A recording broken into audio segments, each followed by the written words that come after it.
Magandang umaga guys. Ngayon subukan natin kung effective nga bang degreaser ang Sunrox Color Safe. Ngayon inaalog ko lang siya, hindi ko na muna binabrush or pinupunasan.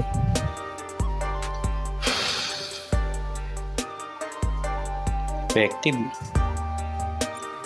Yan, kita nyo naman na alis na agad yung mga itim-itim niya.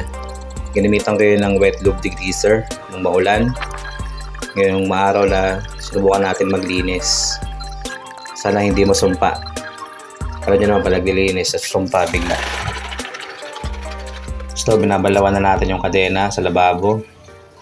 Yari tayo kay misis niyan, nangitim na. Ayan, kita nyo naman, pumuti na. Shimano M6100 chain. Ngayon naman gamitin natin dito sa ating cassette.